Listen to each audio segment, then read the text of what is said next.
प्रत्येक व्यक्ति अपने जीवन में कुछ लक्ष्यों को निर्धारित करता है, जिससे वह अपनी योग्यता और अपनी प्रगति की परख करता है। यदि लक्ष्य हासिल नहीं होते हैं तो वह अपनी कमियों को देखता है, उसमें सुधार करता है और फिर उन लक्ष्यों को हासिल करने की कोशिश करता है।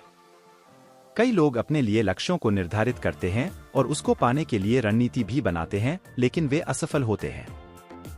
जागरण अध्यात्म में आज हम भगवान बुद्ध से जुड़ी एक प्रेरक घटना के बारे में बता रहे हैं, जिसमें आपके लिए एक संदेश है।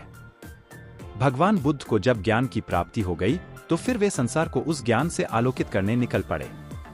भगवान बुद्ध किसी गांव में जीवन के विभिन्न आयामों पर प्रतिदिन व्याख्यान देते।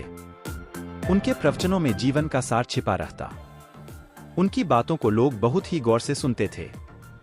एक व्यक्ति बिना नागा किए उनके व्याख्यान सुनता।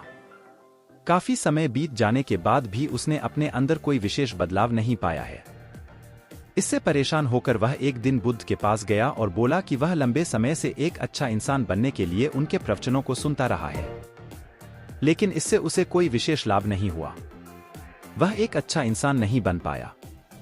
उसमें कोई बदलाव नहीं आया है। उसकी बातों को सुनकर बुद्ध मुस्कुराए। उन्होंने उसके सामने उसके गांव का नाम, वहां तक की दूरी, वह वहां कैसे जाता है, आदि जैसे प्रश्नों की झड़ी लगा दी। जब बुद्ध ने उससे कहा कि क्या वह यहां से बैठे बैठे अपने गांव पहुंच जाएगा, तो वह झुंझला गया।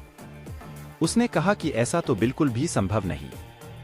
उसे वहां तक पहुंचने के लिए पैदल चलकर जाना ही होगा। इस पर भगवान बुद्ध ने कहा कि अब आपको अपने प्रश्न का उत्तर मिल गया होगा। यदि आपको अपने गांव का रास्ता पता है, लेकिन इस जानकारी को व्यवहार में लाए बिना वहां नहीं पहुंचा जा सकता है, उसी प्रकार यदि आपके पास ज्ञान है और आप इसको अपने जीवन में अमल में लाए बिना एक बढ़िया इंसान नहीं बन सकते। ज्ञान को अपने व्यवहार में लाना आवश्यक है। इसके लिए आपको दृढ़ निश्चय के साथ निरंतर प्रयास करना होगा। कथा का सार: ज्ञान को व्यवहार में लाए बिना लक्ष्य की प्राप्ति नहीं की जा सकती है।